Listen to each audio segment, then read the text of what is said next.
the idea that time can be described as a perfectly smooth surface and then dealt with statistically is just a first pass with Greek idealism, and careful examination of nature shows it to be inadequate in the same way that perfect circles were inadequate for describing planetary motion. You are therefore saying that conventional science does not have and cannot have, with its present course of investigation, and a proper understanding of time. That's right, because it assumes that it is to be analyzed with statistics, and that flattens out and denies the difference among various times and types of time. God, Terence, how long have you been working on this? Oh, since 1971. 71? Yes. What is your... You told me that you're originally from Colorado, family and all that back in Colorado. Right. Then finally exile. Well, essentially, yes. And I got myself to the University of California at Berkeley right at the time of the anti-war movement and all of that. It was like a kid in a cultural candy store. And studied philosophy, art history, and then went off to Asia. Basically to check out the hash dens and the gurus, and the hash was fine, but the gurus just wanted into my pocket. And so then I went to South America, and as I mentioned, that's where this shamanism thing just really grabbed me. What part of South America, Terence? Southern Colombia, the Putumayo River Basin. And, you know, it's the psychedelic plants that are so fascinating to me, because you mentioned repeatability.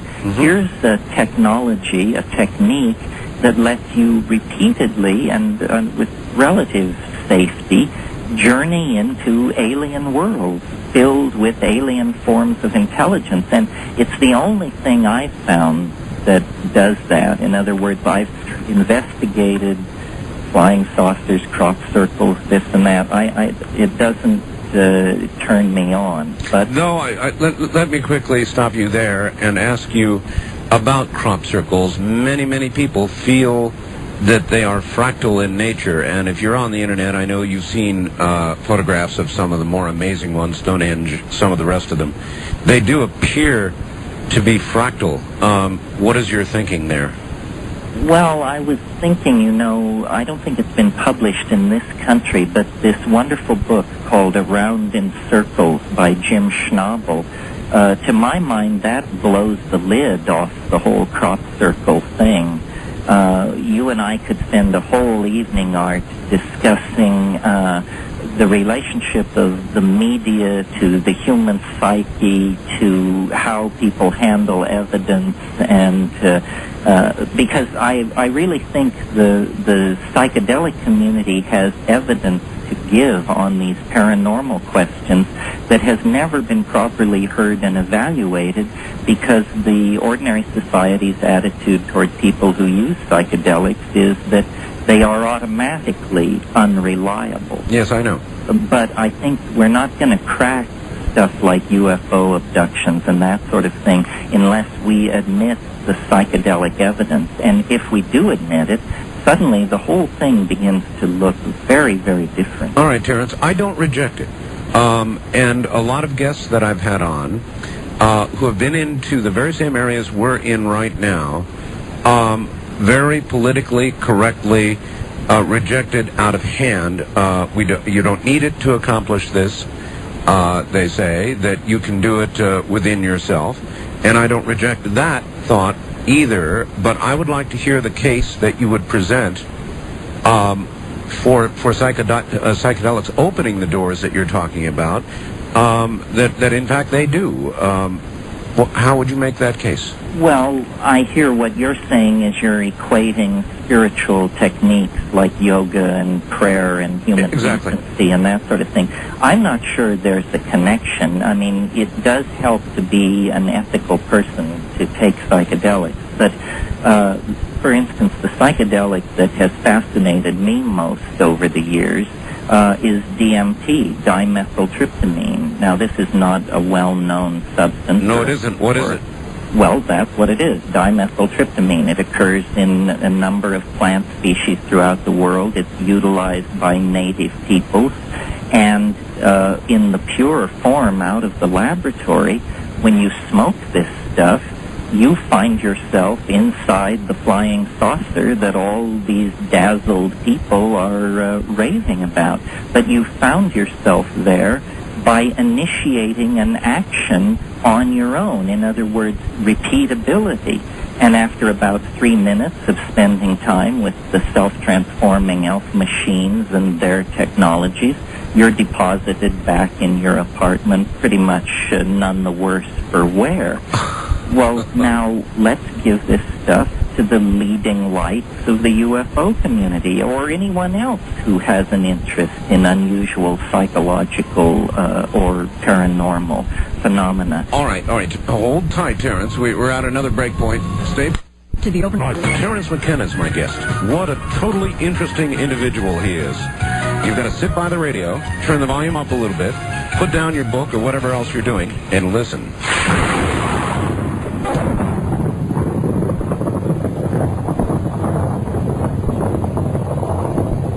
Back now to the big island of Hawaii and a very unusual individual named Terence McKenna. Terence, I've got a question for you. Have you ever watched Star Trek? Oh, yes. Oh, yes, good. You're familiar, then, with the Prime Directive.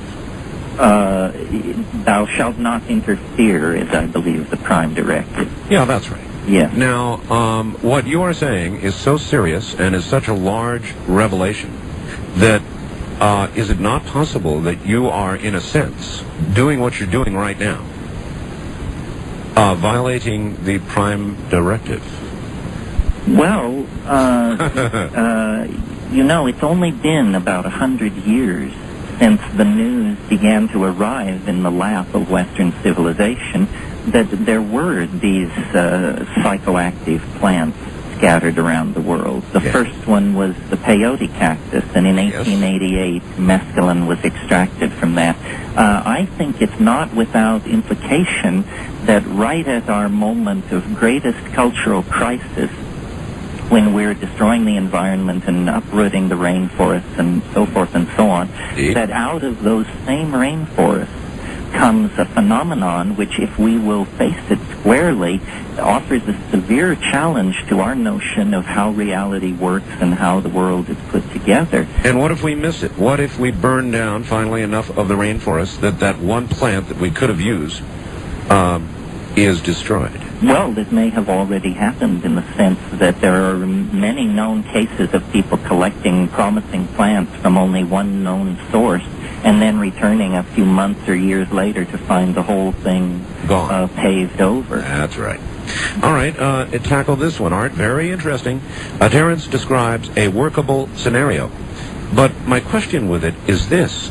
Is this a universal process or only a localized effect? I believe that one of the theories of modern physics describes that observations affect the process or thing being observed. Isn't it possible that the data, the random sticks in China, is somewhat skewed by what is being determined as to time?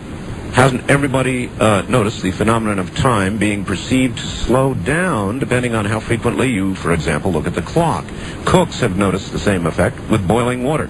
The quickening may be happening because we notice certain events and then notice more of the same as time goes along. In other words, we cause the process to occur, at least from our point of view. Ed in Nashville.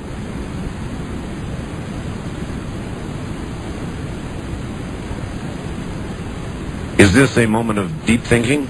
Yes, well, I am thinking. I think it's a kind of self-fulfilling prophecy. I think we are contributing to it as we uncover it within ourselves. Yes. Something is calling us toward itself, and as we approach it, we become more like it. something is sculpting out of the primate body over a couple of million years an entirely different kind of creature. And as we go to meet this thing, which I call the transcendental mystery at the end of time, we are taking on more and more of its characteristics, its godlike power, its ability to span space and time. Yes. And when we finally do reach it, I imagine there will be a kind of effortless moment of merging and recognition. Signposts along the way, life on Mars, maybe Europa, cloning, The rise of the